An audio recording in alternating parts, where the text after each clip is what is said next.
Hello students, कैसे हैं आप सब लोग। मैं हूं अज़र और आप देख रहे हैं ज़रन सारी एजुकेटर। जैसा कि आप जानते हैं कि जो हमने नई सीरीज स्टार्ट किया, यानी कि जो क्लास 12 की जो पॉलिटिकल ज्योग्राफी एंड इकोनॉमिक्स है, उसके जो सीरीज़ है और उसके जो सभी चैप्टर्स है वो मैं करा रहा हूँ ऑनलाइन डेली। ठीक है, तो जैसा कि आपको टाइम टेबल में पता चला ही होगा कि जो क्लास 12 के लिए जो एग्जामिनेशन के लिए जो तैयारी है उसमें 3 सब्जेक्ट्स बहुत ज़्यादा इंपॉर्टेंट हैं। ठीक है, आर्ट साइड के जो सब्जेक्ट्स हैं पॉलिटिकल ज्योग्राफी एंड इकोनॉमिक्स। ठीक है, तो इन तीनों के लिए जो प्रिपरेशन है उसके लिए जो वीडियोज़ हैं, टिप्स हैं, स्ट्रैटेजीज़ हैं, ठीक है, टाइम टेबल्स हैं, सारी चीज़ें जो हैं वो आपको इस चैनल पर मिलेंगे। तो ज़रूर इसको आप सब्सक्राइब करके रखें, बेल आइकन को ऑन करके रखें, जिससे कि जो आने वाली जो वीडियोज़ हैं, इंपॉर्टेंट वीडियोज़ हैं, ठीक है, कुछ ऐसे टॉपिक्स जो हैं वो कवर कराऊंगा जो कि मतलब दूसरे चैनल में बिल्कुल भी कवर नहीं कराए जाते हैं। ठीक है, और भी बहुत सारी ऐसी चीज़ें हैं, मतलब टॉपर्स के लिए कौन कौन सी चीज़ें हैं ज़रूरी होती हैं, ऐसे स्टूडेंट्स कौन कौन से होते हैं जो कि मतलब फोकस कैसा होना चाहिए, ठीक है, माइंड का फोकस किस प्रकार होना चाहिए कि आप जो है वो अपना जो गोल है 100% तक का जो पहुँचने तक का जो कैसे रीच कर पाओ वहाँ तक, वो सारी चीज़ें जो है वो मैं आपको बताऊँगा। ठीक है, तो बने रहें हमारे साथ।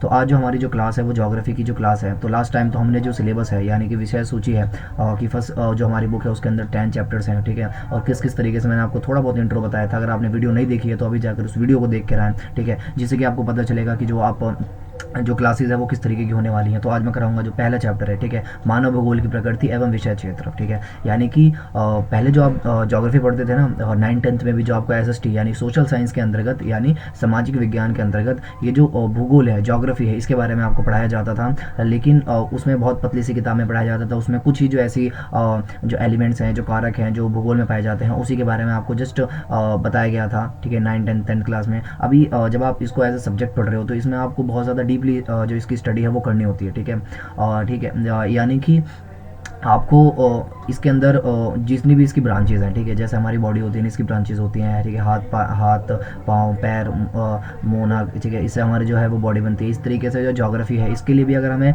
जो पूरी भूगोल क्या है कि जैसे पूरी पृथ्वी का ये हमें वर्णन करके बताता है। ठीक है, यानी कि पूरी पृथ्वी पर किस प्रकार भौगोलिक दशाएँ पाई जाती हैं। ठीक है, कहीं की मृदा अलग अलग प्रकार की जो पाई जाती है उसके बारे में बताता है। ठीक है, वर्षा का जो स्तर है, पूरी जो दुनिया है, जो पूरा भारत है, उसके अंदर जो अलग अलग स्थानों पर अलग अलग प्रकार का जो स्तर है वो पाया जाता है। तो इसका रीज़न क्या है, आप सोच सकते हो कि इसका रीज़न क्या है कि कहीं पर जो वर्षा का स्तर है वो ज़्यादा है, कहीं पर कम है। ठीक है, तो इस प्रकार के जो क्वेश्चन हैं उनके जो जवाब है वो ज्योग्राफी देती है। लेकिन ऐसे बहुत सारे और भी डीपली चीज़ें हैं जो कि जो भूगोल है वो बताने की कोशिश करता है। तो इसी के लिए इनकी जो ब्रांचेज़ हैं वो बनाई गई हैं। ठीक है, क्योंकि अगर आपको राजनीति भूगोल पढ़ना है, राजनीतिक भूगोल भी है जिसमें कि आप जो पॉलिटिक्स है, एक जो समाज है उसको आप कैसे उसका विकास कर सकते हो, इसके बारे में भी जो हमें ज्योग्राफी है वो बताता है। आर्थिक भूगोल भी है, यानी कि जो एक अर्थव्यवस्था होती है जहाँ पर आर्थिक गतिविधियाँ बहुत ज़्यादा होती रहती हैं। ठीक है, जब कोई क्षेत्र के लोग अपनी आजीविका को अर्जित करते हैं, ठीक है, यानी कि कुछ एरिया के लोग अपनी जो अर्निंग्स हैं जब उनको कमाते हैं, अर्न करते हैं, ठीक है, तो उनको हम एक अर्थव्यवस्था कह सकते हैं। तो एक अर्थव्यवस्था कैसी होती है, एक अच्छी अर्थव्यवस्था क्या होती है,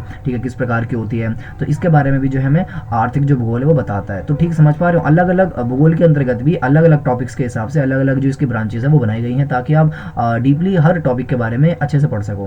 तो जब आप क्लास 12th में पढ़ते हो ना, तो क्लास 11th में तो आपको भौतिक भूगोल दी जाती है पढ़ने के लिए, यानी कि जो नेचुरल रिसोर्सेज हैं। ठीक है, हम अच्छा रिसोर्स क्या होता है ना, व्हाट इज़ रिसोर्स, ठीक है, संसाधन क्या होता है। हर वो चीज़ जो आपकी डेली लाइफ में काम आती है वो संसाधन है। ठीक है, जो हमारी डेली दैनिक आवश्यकताओं की पूर्ति करती है वो क्या है, वो संसाधन है। ठीक है, हर वो चीज़ जो हमारे काम आती है। ठीक है, कुछ भौतिक भी हो सकते हैं, कुछ नेचुरल भी हो सकते हैं, और कुछ इस प्रकार मानव निर्मित भी हो सकते हैं, जैसे जल, मृदा, ठीक है, और वर्षा। ठीक है, ये जो सारी चीज़ें हैं ये नेचुरल है ना, भौतिक पर्यावरण में आती है। ठीक है, तो इसीलिए हम इसको भौतिक संसाधन बोलते हैं, क्योंकि ये भौतिक रूप से हमारा जो है वो हमारे काम आती है। लेकिन कुछ ऐसे संसाधन हैं जो कि मानव निर्मित हैं, जैसे कुर्सी, पंखा, ठीक है, ये जो सारी चीज़ें हैं ये मानव निर्मित हैं। तो ये एक मानविक संसाधन हो गए, मानव निर्मित संसाधन हो गए।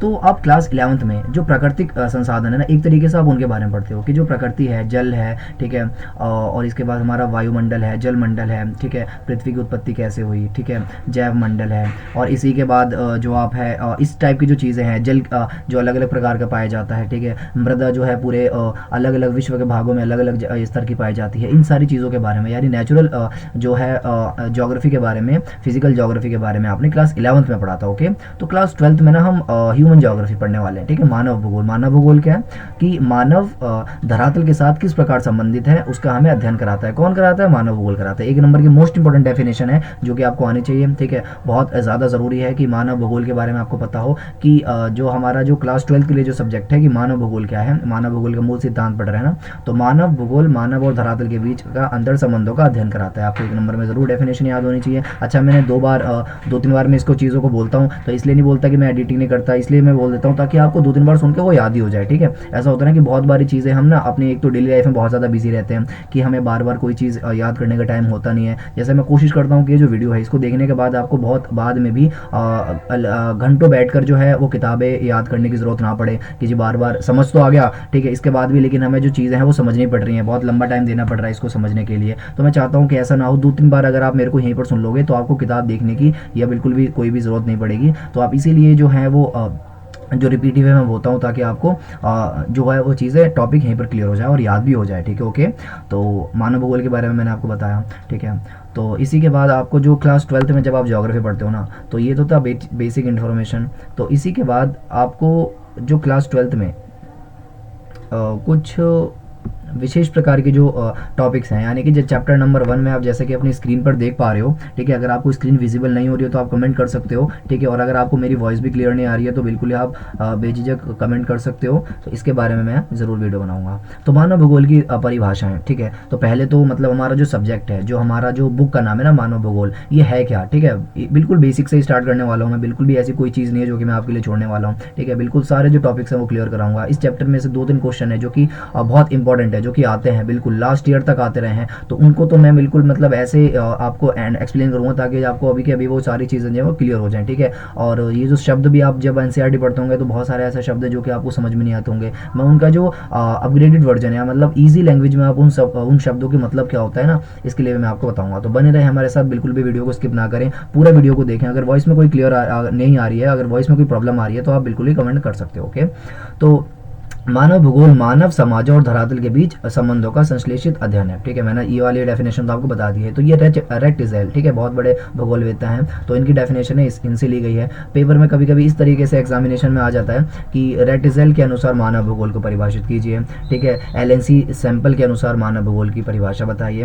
विडाल्डी लाबलाश के नज़रिए से मानव भूगोल की परिभाषा बताइए। समझ रहे हो? तो खाली मानव भूगोल की परिभाषा से काम नहीं चलेगा, कई बार एक एक नंबर में इनके जो भूगोलवेत्ता है उनके हिसाब से भी जो है वो आ जाता है, तो आप इनके बारे में ज़रूर याद रखें। तो रेटिजेल के बारे में हमने जस्ट अभी क्लियर किया। ठीक है, तो अब मैं जो है वो आपके लिए ये जो एलएनसी सैंपल का जो डेफिनेशन है वो मैं आपके लिए क्लियर कराने वाला हूँ। आप देख सकते हो स्क्रीन पर, अगर जिनको विजिबल नहीं हो रही है तो मैंने हाईलाइट जो है वो कर दिया है। तो मानव भूगोल अस्थिर पृथ्वी और क्रियाशील मानव के बीच परिवर्तनशील संबंधों का अध्ययन है। ठीक है, ये उसी डेफिनेशन को, मतलब जो हमारी ज्योग्राफी की जो नॉर्मल डेफिनेशन है उसी को इन्होंने कुछ अपने अलग शब्दों में या कुछ अलग प्रकार से व्यक्त किया है। ठीक है, बाकी जो है मानव भूगोल वही है, मतलब ये अभी सभी जो अलग अलग भूगोलवेत्ता हैं ये अलग अलग परिभाषित नहीं करते हैं, बल्कि एक ही चीज़ को वो अलग नज़रिए से आपके लिए एक्सप्लेन करके लाते हैं। तो मानव भूगोल क्या? अस्थिर पृथ्वी है ना। अस्थिर क्या होता है? मतलब अनस्टेबल। ठीक है, ऐसी बहुत सारी चीज़ें होती है ना जो कि स्थिर होती हैं। ठीक है, जो हिलती नहीं है। जैसा बुक आपने एक अलमारी में रख दी तो वो बुक वहीं तब तक रहेगी जब तक उससे आप जब तक कोई भी जो पावर है उसके ऊपर फोर्स लगाई नहीं जाती है और वो उसको कोई हटाया नहीं जाता है, तो वो बुक वहीं पर रहेगी। तो यानी कि वो स्थिर है। तो अस्थिर यानी बहुत सारी ऐसी चीज़ें होती हैं जो कि अस्थिर होती हैं। जैसे आप ऊपर ढलान से अगर एक कोई आप कोई गोल आकार का कोई भी एक वस्तु है अगर आप नीचे फेंकेंगे तो वो गिरती रहेगी। ठीक है, वो अस्थिर हो जाएगी, यानी कि वो चलायमान हो जाएगी। तो इसीलिए ये जो पृथ्वी को चलायमान कहा गया है, क्योंकि पहले तो ये अपने अक्ष पर घूम रही है, यानी कि इसमें चलायमान, इसका ये भी मतलब है कि इसके अंदर जो परिवर्तन है वो लगभग दैनिक रूप से, यानी कि इसमें जो पृथ्वी में जो परिवर्तन है वो होते रहते हैं। ठीक है, बहुत सारे ऐसे परिवर्तन है जो कि अस्थिर जो पृथ्वी है उसको हम माना जाता है। और क्रियाशील मानव, यानी कि जो प्रोग्रेसिव, ये जो मानव है ना, ह्यूमन है, ये कुछ ना कुछ क्रियात्मक जो कार्य है वो करता रहता है। जब मानव का जन्म हुआ तो आपने देखा कि उसके अंदर बिल्कुल भी उसके जो उसको खाना पकाना नहीं आता था। ठीक है, उसको खेती करना नहीं आता, उसको किसी भी प्रकार की जो स्किल्स हैं वो नहीं आता। ठीक है, तो बाद में चलकर आग का आविष्कार हुआ, पहिए का आविष्कार हुआ, ये जो सारे आविष्कार है ये हुआ। तो ये कैसे हुआ? तो क्योंकि जो मानव है उसने जो अपनी सीखने की जो इच्छा है वो कभी नहीं छोड़ी। ठीक है, वो सीखता रहा कि आखिर में इस चीज़ को कैसे समझ के जो अपना जो विकास है वो कर सकता हूँ। ठीक है, तो इस तरीके से जो है मानव भी क्रियाशील है। तो मानव, क्रियाशील मानव और अस्थिर पृथ्वी किस प्रकार एक दूसरे से संबंधित है, इसी के बारे में हम पढ़ते हैं। ठीक है, यानी कि क्लास 12 की जो ज्योग्राफी की जो आपकी पहली किताब है इसके अंदर आप क्या पढ़ोगे कि जो जो भूगोल है, मानव भूगोल क्या होता है कि धरातल और मानव दोनों एक दूसरे से कैसे संबंधित हैं, कैसे जुड़े हुए हैं, ठीक है, इसी के बारे में आप पढ़ेंगे। तो अगली डेफिनेशन है हमारी कि हमारी जो अगली डेफिनेशन है वो है विडाल डी लाप्लास की, ठीक है। आ जाता है कभी कभी, तो आपको इनके लिए जो इनके वर्डिंग है वो याद रखनी पड़ेगी। आप सोचेंगे कि सर इतनी मुश्किल लैंग्वेज है, क्या हम इसको आसान करके लिख सकते हो? किसी का अगर क्वेश्चन आ रहा है तो मैं उसका आंसर दे दूँ कि आप जब 12th क्लास में आते हो तो आपको ना मतलब अपने आप को इम्प्रूव करने के लिए भी आना होता है, ठीक है। ताकि आप अपने आप को इम्प्रूव करेंगे तो जो सारी आपकी खुद की वोकैबुलरी है वो भी इम्प्रूव होगी। तो आप एग्जामिनेशन में जब अच्छे वर्ड्स लिखेंगे तो ज़्यादा चांसेस है कि ज़्यादा अच्छे वर्ड्स जो मार्क्स है वो लाने के, ठीक है। तो अब इससे शॉर्टकट ना ढूंढें, बल्कि जो अपनी जो वोकैबुलरी है, जो अपनी शब्दावली है वो बहुत अच्छी करें, ठीक है। जिससे कि जो सारे ये जो शब्द हैं अभी मुश्किल हो रहे हैं, अगर एक दो बार आप इनको अच्छे से याद कर लोगे, इनका मतलब एक बार अगर आपको समझ में आ जाएगा तो फिर आगे से नेक्स्ट टाइम जब आप इसको पढ़ोगे तो बिल्कुल भी कोई प्रॉब्लम नहीं होने वाली है। तो हमारी पृथ्वी को नियंत्रित करने वाले भौतिक नियमों तथा इस पर रहने वाले जीवों के मध्य संबंधों के अधिक संश्लेषित ज्ञान से उत्पन्न संकल्पना, ठीक है। तो हमारी पृथ्वी के नियंत्रित करने वाले भौतिक नियम, ठीक है, कुछ फिजिकल नियम होते हैं ना, हमारी जो कुदरत है जो कि अपने हिसाब से काम करती है, किस तरीके से बारिश होती है, किस तरीके से जो मृदा है वो अपना जो अस्तित्व है वो लेती है, किस तरीके से वो स्टैंड में आती है, ठीक है, किस तरीके से उसमें परिवर्तन होता है, ये सब क्या है, ये नेचर है। ये जो हमारा जो कुदरत है, जो प्रकृति है, वो जिस हिसाब से काम करती है उसको हम भौतिक नियम भी बोल सकते हैं। तथा इस पर रहने वाले जो जीव हैं, ठीक है, तो इस पर रहने वाले जो भी जीव हैं, ठीक है, वो जीव जंतु हो गए, मानव हो गया, मनुष्य हो गया, इनके जीवों के मध्य संबंधों के अधिक संश्लेषित ज्ञान से उत्पन्न संकल्पना, ठीक है। ऐसी संकल्पना है, ऐसी थ्योरी है जिसमें हम इन भौतिक नियमों, ठीक है, पर्यावरण के भौतिक नियमों और इस पर रहने वाले जीवों के बीच का जो संबंध है उसको हम पढ़ सकते हो। तो आप देख पा रहे हो कि तीनों डेफिनेशंस जो हैं वो एक दूसरे से रिलेटेड हैं, ठीक है, कहीं ना कहीं एक दूसरे से रिलेटेड हैं। तीनों मानव और धरातल के बीच का जो संबंध है उसी को बताना चाह रही हैं, लेकिन वो एक अलग नजरिए से आपके लिए प्रस्तुत कर रहे हैं, ठीक है। तो आपको भी सेम ऐसा नहीं करना कि आपने पहले वाली डेफिनेशन लिख के आपने नाम विडाल डी लाप्लास का डाल दिया, ऐसा नहीं चलेगा, क्योंकि ये डेफिनेशंस ना मतलब यूनिवर्सल फेमस हैं, यानी कि यूनिवर्सली इंटरनेशनली फेमस हैं। तो इसको बिल्कुल क्लियरली आपको लिखना पड़ेगा कि मतलब कौन सी जो विचारधारा है, मतलब कौन से जो भूगोलवेत्ता ने कौन सी डेफिनेशन दी है, तो ये आपको लिखना पड़ेगा, तभी आपको एक नंबर मिलेगा। 95% चांसेस है कि इनमें तीनों में से एक जो डेफिनेशन है आपके एग्जामिनेशन में देखने को मिलेगी, ओके। तो बिल्कुल भी इसको स्किप ना करें, ओके। तो आई होप आपको समझ में आ रहा होगा। किसी भी प्रकार की अगर आपको दिक्कत है तो आप कमेंट कर सकते हो, ठीक है, मैं उसका जो रिप्लाई है वो ज़रूर दूंगा। और इसी के बाद जो हमने जो डेफिनेशंस हैं वो इसकी अभी हम तक बिल्कुल भी कर चुके हैं। और इसके बाद एक बहुत ही इंपॉर्टेंट टॉपिक अब आता है, ठीक है, एक बहुत ही ज़्यादा इंपॉर्टेंट जो टॉपिक है वो मैं आपको कराना चाह रहा हूँ, ठीक है। तो जो अगला जो इंपॉर्टेंट टॉपिक है वो मैं आपको कराना चाह रहा हूँ, ठीक है, बहुत ही ज़्यादा इंपॉर्टेंट है। अभी तक तो ये जो डेफिनेशन है ये तो ये एक नंबर के लिए इंपॉर्टेंट है ही, लेकिन अब जो अगला क्वेश्चन है बहुत ज़्यादा इंपॉर्टेंट है, ध्यान से सुने इसको। तो क्वेश्चन क्या है, क्वेश्चन किस तरीके से आएगा, टॉपिक क्या है हमारा, वो है मानव का प्रकटीकरण, ठीक है। मानव का प्रकटीकरण, सर मतलब ये क्या कहना चाह रहा है, मानव का प्रकटीकरण मतलब सर, तो ठीक है, मानव तो आप समझते हो ना, मनुष्य, जीव जो हम जी रहे हैं, ठीक है, मनुष्य, मानव, इसका प्रकृतिकरण, सर प्रकृतिकरण मतलब प्रकृति मतलब नेचर, प्रकृतिकरण मतलब प्रकृति के अनुसार ढलना, ठीक है। प्रकृतिकरण मतलब प्रकृति के अनुसार ढलना, किसका ढलना, कौन ढल रहा है, मानव का, ठीक है। मानव प्रकृति के अनुसार कैसे ढल रहा है, सर मानव प्रकृति के अनुसार कैसे ढल रहा है, यानी कि जो प्रकृति है वो बिल्कुल लास्ट स्टेप है, यानी जो मनुष्य है ना वो प्रकृति के अंदर चेंजेस कर ही नहीं सकता। सबसे बड़ा कौन है, प्रकृति, ठीक है। जो प्रकृति उसके पास सर्वश्रेष्ठ जो शक्तियां हैं वो विद्यमान है, ठीक है। किसके पास सबसे ज्यादा शक्तियां हैं, प्रकृति के पास। तो इसीलिए मानव को प्रकृति के अनुसार ढलना पड़ रहा है, समझ पा रहे हो अभी आप, क्योंकि मानव इस अवस्था में क्या है, निष्क्रिय है, उसके पास कोई भी ताकतें नहीं है। तो ये आप आदिम मानव काल का जो समय है वो बिल्कुल अपने माइंड में सेट कर सकते हो, बहुत अच्छा टाइम है, क्योंकि उस टाइम क्या था कि मनुष्य को बिल्कुल भी जो कृषि करना नहीं आता था, अनाज उगाना नहीं आता, उसके सामने एक जमीन का ढेर है, लेकिन उसको ये नहीं पता कि मैं उससे कृषि कर सकता हूँ, ठीक है, अपना जो उपज है वो उगा सकता हूँ। पहले वो जो जानवर है वो मार कर उनको जो कच्चा है वो खाता था, ठीक है, पेड़ों पर रहता था, ठीक है, ताकि जंगली जानवरों से वो बच सके, ठीक है, इस टाइप की जो चीज़ें हैं वो करता था। उसके पास आग का आविष्कार नहीं हुआ था उस टाइम, ठीक है, और इसके बाद पहिए का आविष्कार नहीं हुआ था। तो आप देख सकते हो ना उनकी जो ज़िंदगी है बहुत ज़्यादा जो मुश्किल है वो रही थी, ठीक है, संघर्ष भरी जो ज़िंदगी वो तो रही थी, यानी कि प्रकृति के अनुसार उनको ढल कर रहना पड़ता था। वो अपने आप में उसके अंदर जो चेंजेस है वो नहीं कर सकते थे, ठीक है, यानी कि जिस तरीके से भी जो प्रकृति उनको अवसर प्रदान कर रही है, सिर्फ वो उनका इस्तेमाल करते हुए ही कोई भी काम को कर सकते थे, उसके अनुरूप नहीं कर सकते थे, उसके खिलाफ जाकर नहीं कर सकते थे। यानी कि मेजर जो पावर है वो प्रकृति के पास है, ना कि मानव के पास कोई भी शक्तियाँ हैं। तो चलिए ये तो हो गई नॉर्मल इन्फॉर्मेशन। बाकी डिटेल में जो इसको हमें है वो रीड करेंगे कि मनुष्य अपने प्रौद्योगिकी की सहायता से अपने भौतिक पर्यावरण के अन्योन्य क्रिया करता है, ठीक है। तो जैसा कि मैंने आपको बताया, प्रौद्योगिकी किसी समाज में के सांस्कृतिक विकास के स्तर की सूचक होती है। मानव प्रकृति के नियमों को बेहतर ढंग से समझने के बाद ही प्रौद्योगिकी का विकास कर पाया, ठीक है।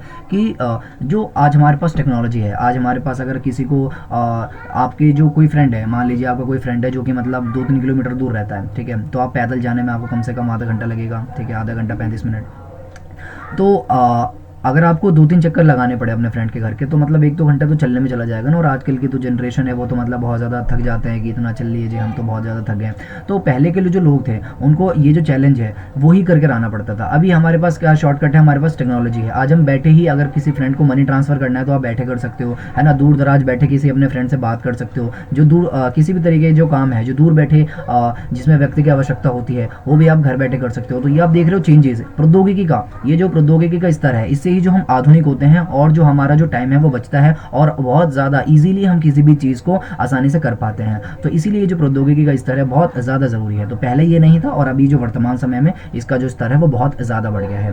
तो जो मानव है प्रकृति के नियमों को समझ कर ही ये जो काम है वो कर पाया है, ठीक है। उसने प्रकृति को देखा कि प्रकृति इस तरीके से काम करती है, तो मैं भी अगर उसने अपना दिमाग लगाया, उसके अंदर मैं परिवर्तन करके जो है वो प्रौद्योगिकी का विकास कर पाता हूँ, कर सकता हूँ, ठीक है। घर्षण और ऊष्मा की सफलताओं ने अग्नि की खोज में हमारी सहायता की, ठीक है। तो जैसे आग की खोज, ठीक है, तो पत्थरों को घिसने से, मतलब वो किसी और काम के लिए घिस रहे थे, लेकिन उन्होंने उनको जिस तरीके से भी घिसने से उनकी जो पत्थरों से चिंगारी निकलती है उसको उन्होंने देखकर ये अंदाज़ा लगाया कि हम इसको बार बार और घिस के जो है पत्तों में जो सूखे पत्ते होते हैं उनको हम जला सकते हैं और उसके बाद जो है आग सेक सकते हैं और उसके बाद जो दूसरी गतिविधियां हैं वो कर सकते हैं। तो यही प्रोसेस होता है कि वो किस प्रकार जो प्रकृति है उसके अंदर चेंजेस वो लाते हैं और उसको सीखते हैं। और ऊष्मा, इस तरीके से जो आग है उसका आविष्कार हुआ, ठीक है। तो इसी तरीके से जो डीएनए है, यानी कि जो आनुवंशिकी के नियम है, यानी कि पहले जब पहले हमारे पास टेक्नोलॉजी नहीं थी तो हम किसी का भी जो ब्लड है वो किसी के अंदर भी डोनेट कर दिया करते थे, लेकिन ऐसा अभी नहीं हो रहा है। अभी हमें पता है कि जो डीएनए है वो बहुत ज़्यादा ज़रूरी होता है ब्लड ट्रांसफ़र करने में। तो पहले ये नहीं था तो बहुत सारे लोगों की मृत्यु हो जाया करती थी। तो आनुवंशिकी के नियम, डीएनए से हमारी जो समझ है उसमें बहुत ज़्यादा बीमारियों पर विजय पाने में भी हम सक्षम हुए हैं, ठीक है। आई होप आपको समझ में आ रहा होगा, बहुत अच्छी एक्सप्लेनेशन है, बिल्कुल यही लिखना है आपको, ठीक है। यानी कि प्रौद्योगिकी किसी समाज से, ठीक है, आपको यहाँ से लेकर जो आपका आंसर है बिल्कुल यहाँ तक लिखते रहना है, ठीक है। 5 नंबर का क्वेश्चन आएगा ये, ठीक है, छोटा क्वेश्चन नहीं आएगा, 5 नंबर का क्वेश्चन आएगा। तो आप बिल्कुल ही बिना किसी रोक टोक के, बिना किसी कंजूसी करते हुए आप अच्छे से लिखें, काफ़ी लेंथ बताएं। नेक्स्ट क्लास में मैंने आपको बताया था कि जब ये चैप्टर हम कंप्लीट कर लेंगे तो मैं आपको ये भी बताऊंगा कि कौन कौन से क्वेश्चन किस किस तरीके से आते हैं एग्जामिनेशन में और आपको उनको किस तरीके से अटेम्प्ट करना है और कितना लिखना है कितना नहीं लिखना है, किस तरीके से लिखना है, कैसी लैंग्वेज होनी चाहिए, सारी चीज़ें हैं वो मैं आपको बताऊँगा। तो बीमारियों के जो इसी तरीके से जो है उन्होंने विजय पाई और इसी के साथ जो तीव्र गति से चलने वाले जो वायुयान हैं वो भी विकसित इसी प्रकार किए गए जिस प्रकार हमने प्रौद्योगिकी को हमने सीख लिया। तो इसी प्राकृतिक पर्यावरण से अन्योन्य क्रिया को आरंभिक काल से बहुत ज़्यादा परिवर्तन आया, यानी कि इसी प्रकार की चीज़ों को सीखते सीखते, संस्कृति को सीखते सीखते, प्रकृति को सीखते सीखते ये जो मनुष्य है वो अपना विकास कर पाया। क्योंकि पहले जो प्रकृति का प्रौद्योगिकी का जो स्तर था बहुत ज़्यादा निम्न था, ठीक है। मानव सामाजिक विकास की अवस्था भी आदिम थी, ठीक है, यानी कि विकास का जो स्तर था ना वो बहुत ज़्यादा कम था, ठीक है। तो इसी प्रकार आदिम मानव समाज और प्रकृति के प्रबल शक्तियों के बीच इस प्रकार की अन्योन्य क्रिया को, यानी कि एक तरफ प्रकृति को देखना है आपको कि प्रकृति के पास हमें प्रकृति का बिल्कुल भी ज्ञान नहीं है, और एक तरफ देखना है कि जो प्रौद्योगिकी है उसका स्तर बहुत ज़्यादा कम है, यानी कि आदिम मानव समाज है हमारा जो समाज कहता है उस समय का, बिल्कुल आदिम मानव समाज है। और प्रकृति कैसी है, उसकी जो शक्तियाँ हैं बहुत ज़्यादा हैं, प्रबल शक्तियाँ हैं, ठीक है। एक तरफ आपको मनुष्य को देखना है कि मनुष्य का स्तर कैसा है, बिल्कुल ही पिछड़ा हुआ है, और प्रकृति कैसी है, प्रकृति बिल्कुल ही प्रबल शक्तियाँ हैं जिसके पास। तो इस प्रकार की अन्योन्य क्रिया को, यानी कि जब दो वस्तु के बीच में किसी भी प्रकार का अन्योन्य क्रियाएं होती हैं तो उसको हम अन्योन्य क्रिया बोलते हैं। और पर्यावरणीय निश्चयवादी फिर इसको कहा जाता है कि पर्यावरणीय निश्चयवादी इसको कहा जाता है, ठीक है। तो इस प्रकार की जो है यहाँ से यहाँ तक लिख सकते हो। इसके बाद आप ये भी लिख सकते हो कि प्रारंभ में जो मानव है प्रकृति की सुनता था, उसकी प्रचंडता से भयभीत था और उसकी पूजा करता था। ये लाइंस जो हैं ये बहुत अच्छी लाइन होती है, मतलब ये ना बहुत अगर आपने ये लाइन लिखी तो मतलब बहुत ज़्यादा चांसेस हैं, मतलब क्योंकि एग्जामिनेशन में जो टीचर होता है ना उसको पता होता है कि जो अच्छे आंसर्स हैं उनके जो उनके सॉल्यूशंस हैं वो क्या है, ठीक है, ये जो क्वेश्चन है इसके जो आंसर्स हैं वो क्या है, उनके दिमाग में ये चीज़ बैठी हुई होती है। तो जब आप इतनी अच्छी प्रेजेंटेशन देते हो ना, अच्छे अच्छे वर्ड्स लिखते हो, ठीक है, बनाकर नहीं लिखते बल्कि याद करके लिखते हो, तो उनकी जो पॉसिबिलिटी है 90 क्रॉस करने की, 100 तक रीच करने की, ज़रूर आपकी जो है वो बढ़ जाती है। तो मैं आपको हर वो चीज़ बताऊंगा, हर वो कोशिश करूंगा जिससे कि आपके जो मार्क्स हैं वो बिल्कुल इंक्रीज़ हो सकें, बिल्कुल भी किसी तरीके का जो एग्जामिनेशन में जो मार्क्स हैं आपके बिल्कुल भी डिडक्ट ना हो, ठीक है। तो इस तरीके से जो मैंने आपका मानव का प्रकृतिकरण का जो है जो टॉपिक है वो मैंने आपको बताया, ठीक है, कि किस तरीके से जो मानव है पहले के समय में जो उसकी जो अवस्था थी वो आदिम थी, ठीक है, वो प्रकृति से किस प्रकार भयभीत था, उसकी पूजा करता था, उसकी प्रचंडता से भयभीत था। ये जो सारे क्वेश्चन है ये मैंने कराया, बहुत इंपॉर्टेंट है, जो मैंने हाईलाइट करे थे ना वही आंसर है। वैसे नेक्स्ट क्लास में मैं इसका प्रॉपर क्वेश्चन और इसका प्रॉपर आंसर मैं अलग से आपके लिए प्रेजेंट करूंगा कि ये क्वेश्चन आएगा और इसके लिए आपको इस तरीके से आंसर देना है, इतना लिखना है, इतनी लाइन्स होनी चाहिए, पॉइंट्स में देना है या पैराग्राफ में देना है, ये सारी चीज़ें हैं जो मैं आपके साथ डिस्कस करूँगा। तो बने रहें हमारे साथ और हमें बताएं कि हमारे जो वीडियोज़ हैं उसकी क्वालिटी किस प्रकार आ रही है। अगर आपको लिसनिंग प्रॉब्लम हो रही है, कम्युनिकेशन प्रॉब्लम हो रही है, किसी भी प्रकार की अगर प्रॉब्लम है तो आप कमेंट कर सकते हो, उसके ऊपर जल्दी जो उसका जो समाधान है वो किया जाएगा। तो ठीक है, अभी के लिए मैं चलता हूँ, वीडियो बहुत ही लेंथी हो चुकी है। तो ऑलमोस्ट 50% जो चैप्टर है वो हमने अभी कर लिया है, ठीक है, ऑलमोस्ट 50% चैप्टर है वो कर लिया है, बहुत छोटा सा चैप्टर है, ठीक है। तो बने रहे हमारे साथ, इसी तरीके से कोशिश करूँगा कि नेक्स्ट क्लास में ही ये जो 100% जो हमारा जो चैप्टर है वो कंप्लीट हो जाए और इसके बाद हम जो क्वेश्चन आंसर हैं वो वाली जो चीज़ें हैं वो करेंगे। ओके, तो बने रहे, थैंक यू सो मच, आपने ये जो वीडियो है वो पूरा देखा, ठीक है। और भी इंटरेस्टिंग वीडियोज़ के लिए आप बने रहे हमारे साथ, हमारे चैनल को ज़रूर सब्सक्राइब करें, एक बार देख लीजिए और उसके बाद जो बेल आइकन है उसको ऑन करके रखिए ताकि आप आने वाली जो वीडियोज़ हैं वो आपको सबसे पहले मिल सके। ओके, तो अभी के लिए चलता हूँ मैं, शुक्रिया, फिर मिलेंगे दूसरे टॉपिक में किसी और टॉपिक के साथ। Thank you.